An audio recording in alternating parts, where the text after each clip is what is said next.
Sore tanpa kopi itu karena cinta tanpa cemburu dan curiga. Gula yang kita pakai ini gula apa namanya? Dari hotel. Pertama-tama kita kasih basah saja dulu.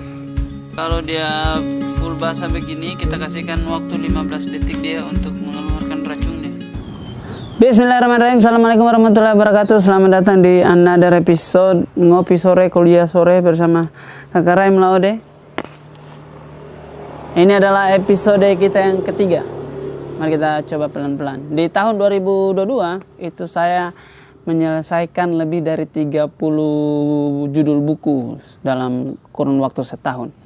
Nah, di antara 30 buku itu saya akan kasih 5 rekomendasi buku yang saya sudah selesai baca dan masih relevan dengan waktu di tahun 2023 ini yang bisa kamu baca untuk lebih lagi belajar tentang aktualisasi diri dan lain sebagainya. Tapi sebelum kita masuk ke sana, kebiasaan membaca ini adalah kebiasaan juga yang saya lakukan gara-gara membaca sebuah buku dan akan kita spill di akhir rankingnya bahwa buku ini adalah buku yang paling menggerakkan saya untuk rajin membaca setiap harinya. Jadi di 2 tahun terakhir ini saya sudah memaksa diri saya, awalnya sangat terpaksa menyisihkan waktu 30 menit di awal hari atau di siang hari untuk selalu menyempatkan waktu membaca buku dipaksa tanpa diinterupsi. 30 menit baca buku tentang apapun. 2 tahun terakhir ini. Sebenarnya bukan 2 tahun, jauh sebelum itu. Nah, sadar tidak sadar, dan ilmu ini pun saya dapat gara-gara membaca salah satu buku yang akan kita spill nanti. Sadar tidak sadar, sadar tidak sadar, dari kebiasaan itu, perlahan-lahan sepertinya membuat wawasan saya jauh lebih luas. Cara saya bersikap juga jauh lebih literatif. Kemudian kosakata dan diksi saya, pemilihan kata jauh lebih selektif dan lebih menarik saja. Mungkin kamu bisa lihat di konten TikTok saya, mungkin kamu bisa lihat di konten Instagram kita. Semua itu terjadi tidak begitu saja. Kita latih setiap hari dengan membaca dan juga men-share-nya ke sosial media kita.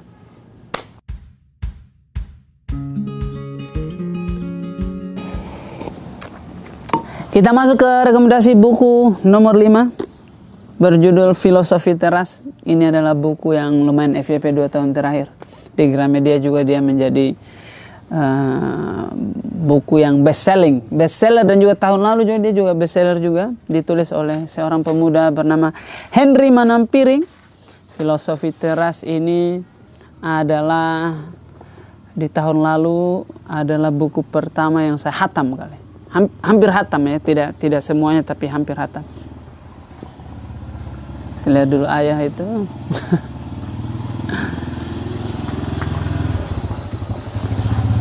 Buku Filosofi Teras adalah buku yang paling lumayan populer. Teman-teman kalau akhir-akhir ini rajin dengar istilah stoikisme atau stoik atau apapun, sebenarnya ini adalah buku yang paling ringan dan paling nyambung dan masih akan relevan dengan waktu.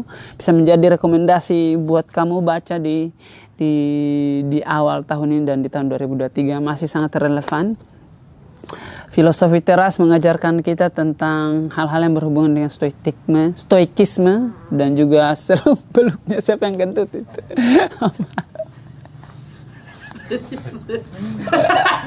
Nah, ngomong masalah stoikisme, amal kentut tadi itu diajarkan juga di buku ini.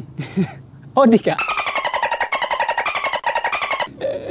mengajarkan kita bahwa untuk mengurangi overthinking, untuk mengurangi mental illness dan lain sebagainya adalah berhenti memikirkan hal-hal yang tidak bisa kamu kontrol.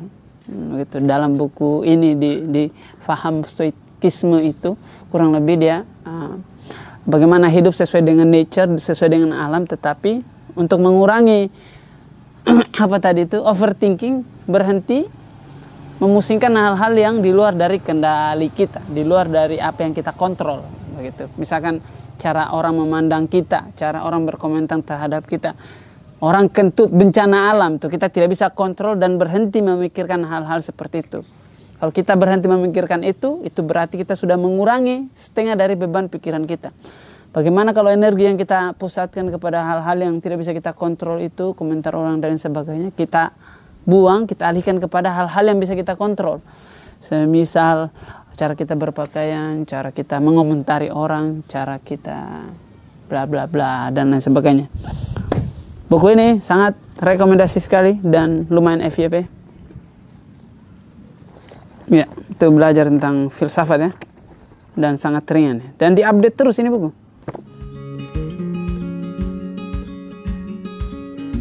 Lanjut ke rekomendasi buku yang keempat. Ngopi memang the best. Menggunakan gula dari hotel Swiss Bell Hotel yang kita curi kemarin. Tidak termasuk curi dong. Iya, karena dicuri gak kalau gula itu? Tidak kan jadi? Oh iya, kecuali hordeng. Ini melaksanakan hak. Iya. Oke, kita masuk ke rekomendasi buku deretan 4 yang masih bisa kamu baca di tahun ini, berjudul Seni Berbicara Tanpa Bikin Sakit Hati. Ini adalah buku terjemahan ditulis oleh seorang dosen Oh Sung Yang. Dia adalah dosen pakar komunikasi terkenal di Korea Selatan. Korea Selatan ya. Kita tidak pernah dengar dosen terkenal dari Korea Utara karena tidak ada yang lebih terkenal ketimbang pemimpinnya. Tidak boleh. Dalam buku ini nih, buku yang paling menarik juga, kalau tidak salah diterbitkan lagi oleh Gramedia. Saya suka buku ini, sepertinya waktu itu saya beli untuk kebutuhan belajar komunikasi dan mengupgrade diri lagi di bidang public speaking dan komunikasi secara reguler begitu. Ada banyak kutipan-kutipan yang bisa saya ambil dan share juga. Beberapa konten saya juga saya terkadang adaptasi dari buku ini. Seni Berbicara Tanpa Bikin Sakit Hati. Oh Sung Hyang.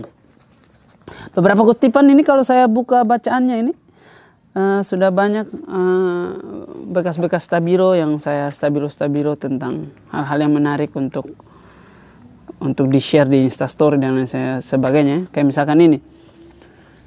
Coba kita lihat. Jangan berkata apa-apa. Kata-kata adalah sumber kesalahpahaman. Ini sangat selaras dengan hadis Rasulullah. Berkatalah yang baik. Bagaimana? Atau diam. Tuh. Nah, buku ini sepertinya diantara semua buku yang berkaitan dengan komunikasi dan public speaking dan berbicara di depan umum, sepertinya ini adalah buku yang paling nyambung. Ada lagi jilitan yang lainnya berjudul, masih dari penulis yang sama, saya baca juga, Seni Berbicara. Berbicara itu ada seninya itu. Penulis yang sama.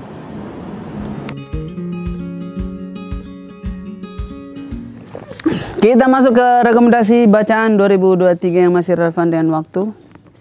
Deretan ketiga. Berjudul Men Are From Mars, Women Are From Venus. Ditulis oleh penulis favorit saya, John Gray, PhD. Sekarang dia sudah doktor by the way. Dr. John Gray.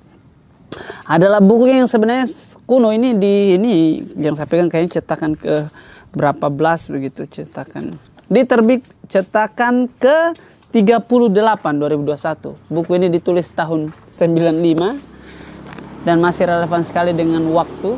Ini adalah buku pertama yang saya paling senang membaca. Dia juga adalah buku terjemahan dari orang John Gray ini. Inti tentang buku ini, hal yang bisa saya petik adalah premisnya menarik sekali. Katanya zaman dulu laki-laki dan perempuan itu berada di planet yang berbeda. Laki-laki dari Mars, kemudian perempuan dari Venus. Mereka ini punya pola komunikasi yang berbeda-beda. Suatu ketika mereka berdua, laki-laki dari Mars, perempuan dari Venus, melakukan perjalanan antariksa sampai ke bumi untuk menjalin komunikasi. Tapi entah bagaimana keadaannya, tiba-tiba mereka lupa bahwa laki-laki itu dari Mars dan perempuan itu dari Venus. Akhirnya kita hidup berdampingan dengan pola komunikasi yang sangat berbeda.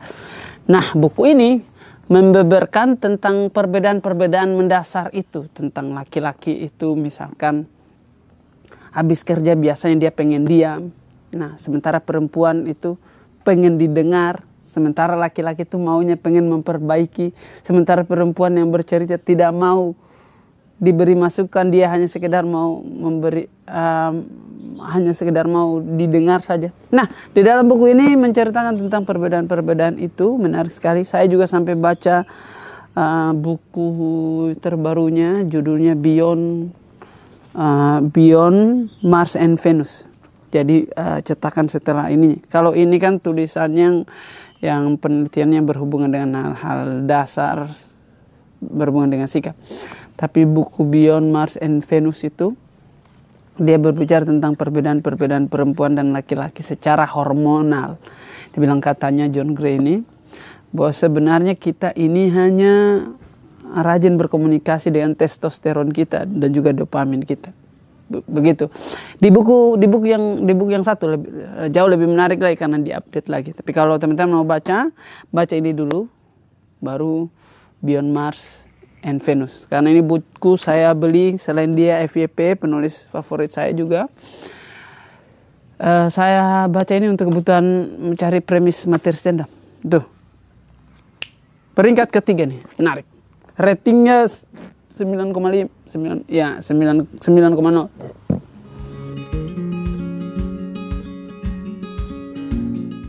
Selanjutnya rekomendasi buku di deretan nomor 2. Ini adalah buku yang paling menarik dan tidak tahu saya beli dari mana. Jadi setiap buku yang saya beli itu selalu di belakangnya saya cantumkan saya beli di mana, harganya dan lain sebagainya. Buku Raim dibeli di Gramedia Kendari bersama Randi. Temani belanja, malah saya yang belanja. Harganya 90.000 untuk belajar keuangan, belanja pakai uang endorse Maxim. Ini belajar. Oke, buku selanjutnya berjudul The Psychology of Money, telah diterjemahkan dalam 26 bahasa, international bestseller, ditulis oleh seorang konsultan keuangan juga, Morgan Housel. Dan buku ini berada di urutan kedua rekomendasi saya untuk tahun ini dan bisa kamu baca. Sangat penting kepada kamu teman-teman yang lahir di tahun 90-an.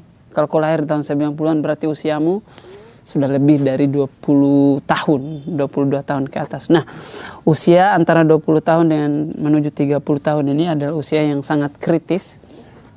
Ada banyak event yang akan terjadi di tahun ini, seperti salah satu orang tuamu meninggal, kamu wisuda, kamu harus cari kerja, kamu menikah di antara selang waktu ini.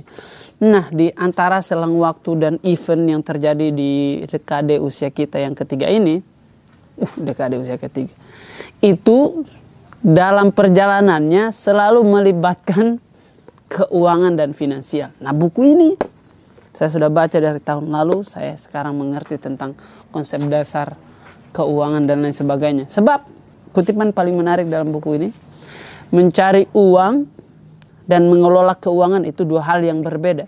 Sepanjang hidup kita hanya didoktrin untuk mencari uang. Dari kampung, cari uang banyak-banyak. Sekolah, begini cara cari uang. Kuliah, begini cara cari uang. Kita disuruh cari uang sebanyak-banyaknya. Tidak ada yang ajar kita untuk mengelola keuangan. Nah, dalam buku ini juga dia banyak kasih nasihat ke kita bahwa keputusan membeli sebuah barang dan lain sebagainya itu berkaitan erat dengan psikologi. Jadi dia kaji secara kajian psikologi juga. Kalau saya sembarang buka, kita akan cari dapat kutipan yang menarik. Coba. Tabungan bisa diciptakan dengan pengaruh belanja. Tabungan bisa diciptakan dengan pengurangan belanja. Anda bisa belanja lebih sedikit jika menginginkan lebih sedikit. Tuh, hal-hal yang mendasar. Saya kasih rating buku ini 9,5 dari 10 ya. Sangat rekomendasi sekali untuk kamu, teman-teman yang struggling dan bingung mau mengelola keuangan seperti apa. Itu dia, peringkat kedua.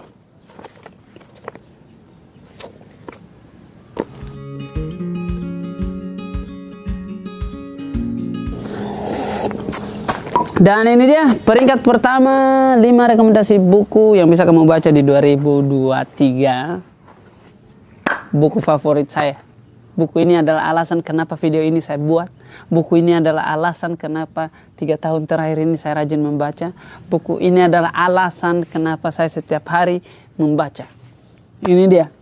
Saya persembahkan ke kamu Atomic Habit dari James Clear. Ini buku saya yakin rajin muncul di FYP-mu, rajin muncul di rekomendasi Instastory teman-teman yang suka membaca dan lain sebagainya. Karena memang sekeren itu. Perubahan kecil yang bisa memberikan hasil luar biasa. Atomic Habit dari James Clear. Ditulis oleh salah satu penulis favorit saya, James Clear. New York Times bestseller juga. Buku yang saya baca ini adalah terjemahan yang diterbitkan oleh Gramedia.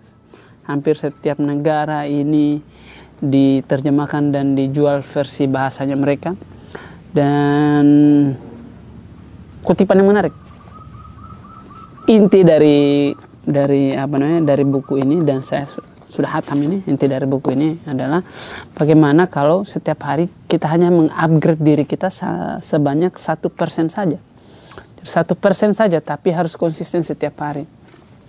Dia bilang katanya, kalau 1% setiap hari kita upgrade diri kita selama 1 tahun, itu berarti tahun depannya kita sudah berkembang 37 kali lipat dari kita yang tahun kemarin.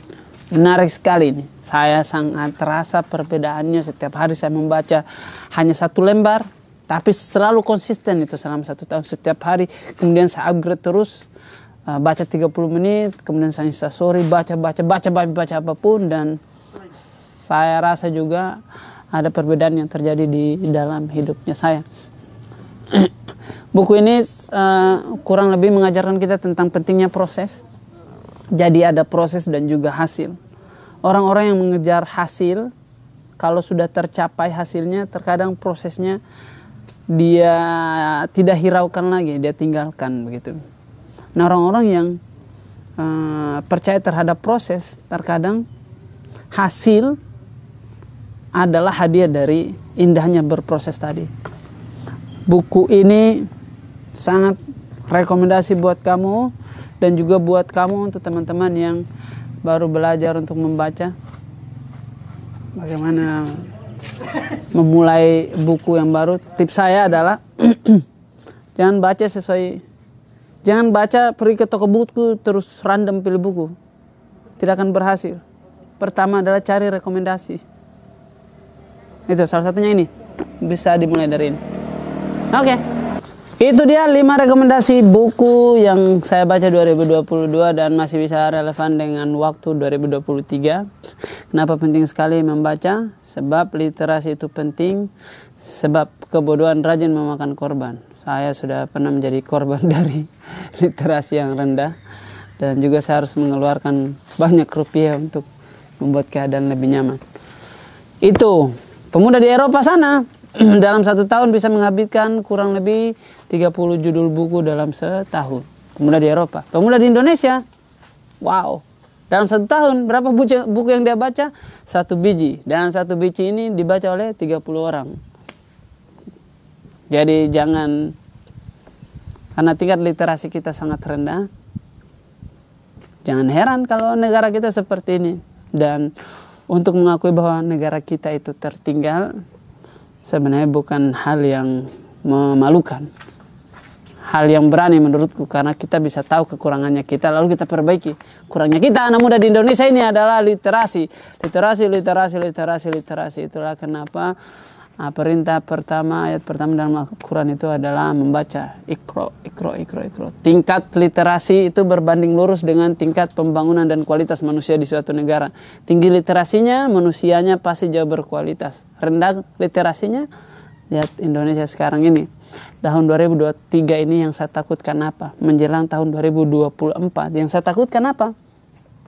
Bukan serangan fajar dari pemimpin calon pemimpin yang akan mengasihi kita pagi hari di rumah kita. Bukan itu. Yang saya takutkan adalah karena literasi kita rendah, kita akan rajin diadu domba oleh video 1 menit. Kita akan rajin diadu domba oleh video 1 menit. Sejarah sudah membuktikan bahwa ada banyak pertikaian di negara ini gara-gara video 1 menit. Dan saya juga pernah menjadi korban dari video 1 menit itu. Jadi kalau ada di tahun ini atau awal tahun depan video 1 menit, berhenti mengambil kesimpulan dari potongan video yang tidak relevan dengan apapun. Perbanyak membaca. Sampai berjumpa di episode selanjutnya.